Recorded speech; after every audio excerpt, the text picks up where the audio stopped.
Welcome all you guitar nerds out there. On my workbench I have here a 38 years old Ibanez acoustic guitar made in Japan.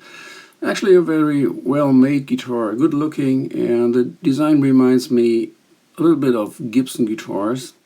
Well, this black beauty has a solid spruce top, laminated mahogany back and sides, and let's take a look at the sticker inside of the guitar.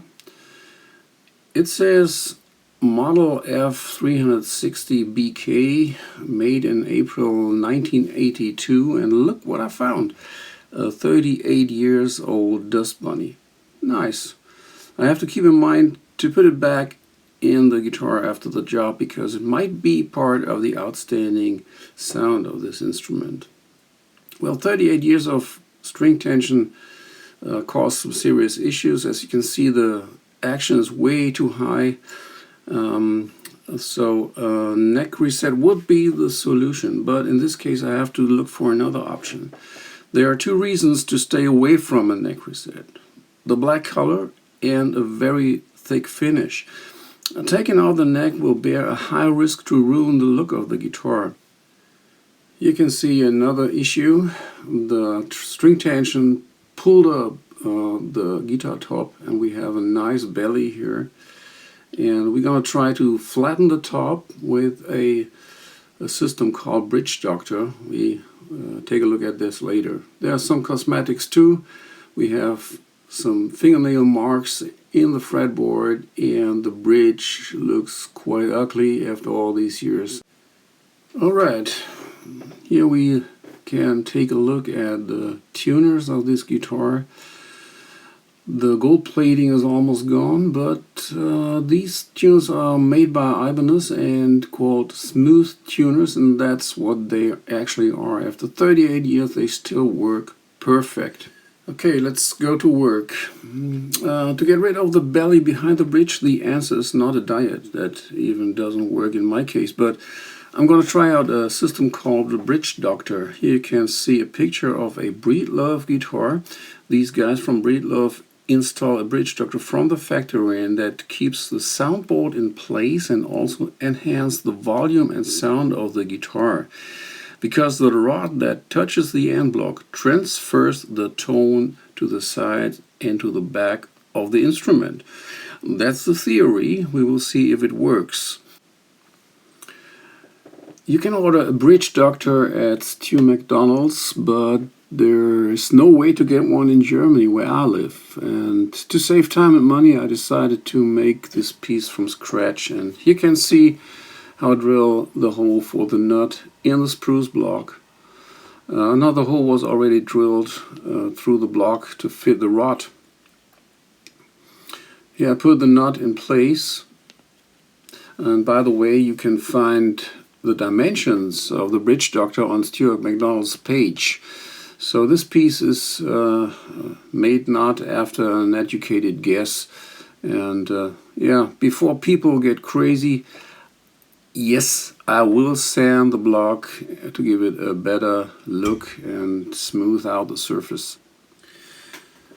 To secure the nut, I put some super glue on it, press fit it into the wooden block, and drill a little hole underneath the block to secure it with a little screw. And you can see the almost finished product: tension screw in place, nut in place, and the rod sits tight and snug. Well, the next challenge was how to glue the Bridge Doctor in place, and therefore I drilled a hole in the block, quite the way Breedlove does it in their system. And then I made this tool, a dowel, 2 wood screws, and this will help to clamp the piece in the right position. Doing a dry run to see if the self-made clamping tool works. Fortunately it does, as you can see. And while the Bridge Doctor sits in the right position, I can figure out the right length of the rod. Well, now it's time to straighten the neck out because it has a significant bow, even with a truss rod at the limit. I loosened the truss rod, clamped down the neck to a slight underbow, and as you can see here, I heated it up with an iron. But you know, it's very important to be careful. Setting the iron to max power can cook your inlays in binding. So make sure that you check the temperature from time to time. Take a look at the inlays from time to time. If they change color or bubble up, man, that would be the worst case. Well, after you can feel the neck is hot even on the underside, clamp it in place, tighten the truss rod, and let it cool out overnight. Well, on this particular neck, I had to do this procedure for 3 times to get a result. So sometimes it works, sometimes it doesn't. But in this case, after 3 times heating it up, let it cool down, clamp it in place, the neck was actually straight, and that helps lower the action a lot. Well, is this a neck reset? No, not at all. But as you can see with a straight edge on it, the neck is straight, and that's a good result, I think. Alright, let's do some cosmetics. As you can see here, I'm scraping the bridge with a razor blade to get rid of the black color. Then I planed the bridge down for about 1 millimeter, following the natural curves of the bridge using this small hand plane. With a slightly lower bridge and a straight neck, we have clearance above the bridge, and that's the way it should be. Sanding the bridge with different sandpapers down to 800 grit, and you can see me finally polish the bridge with a very fine steel wool. The last step working on the bridge is ramping the bridge pinholes to make sure that we have a nice break angle behind the bridge saddle.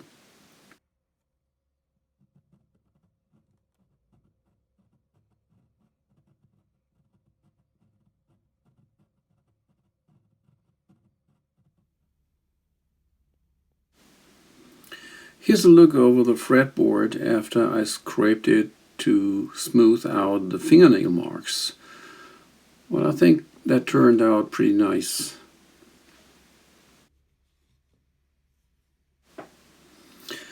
After sanding and crowning the frets, you can see me here filing the string slots to set the string height at the nut.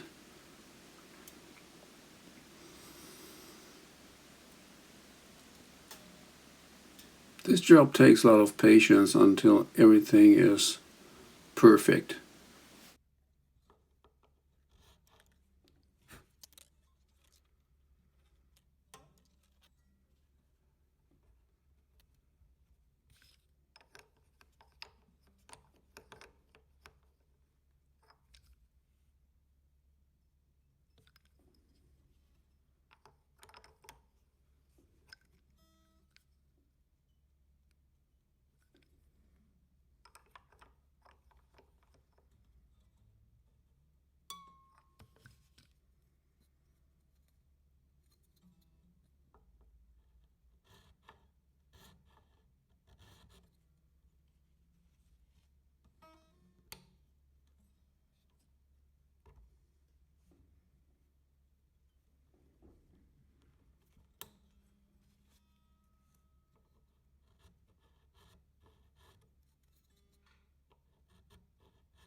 This is the final setup for the frets. You see, polished them with sandpaper 1000 grit, and after doing that, I polished them up with fine steel wool.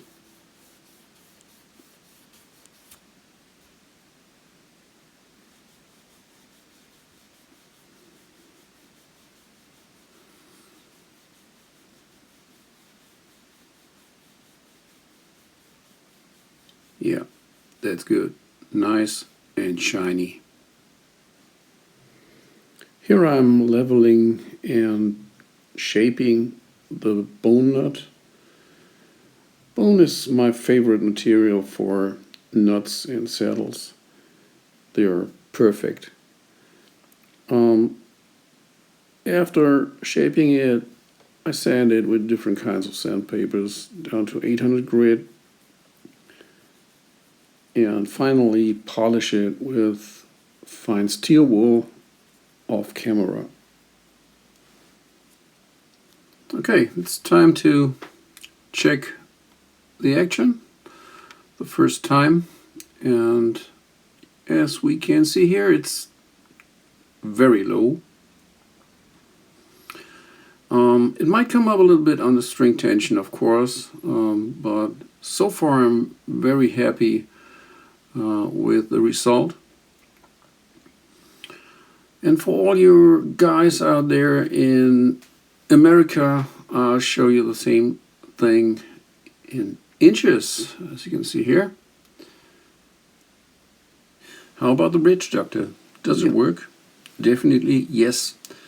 As you can see here, after 2 weeks it took the guitar top down for about 3 millimeters on each side, and it might even get better in the future. The neck is straight, even under tension, and we have clearance on top of the bridge.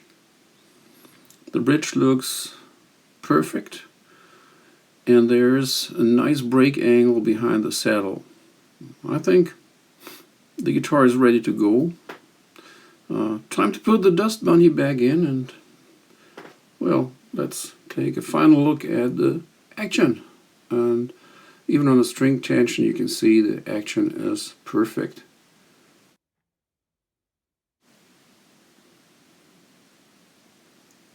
Alright, and for all you non-European guitar nerds, you can see here the string height in inches. Alright, here she is, the Black Beauty Ibanez acoustic guitar, serial number 8204068. And well, now it's time for a sound check. Let's see how this jewel sounds like.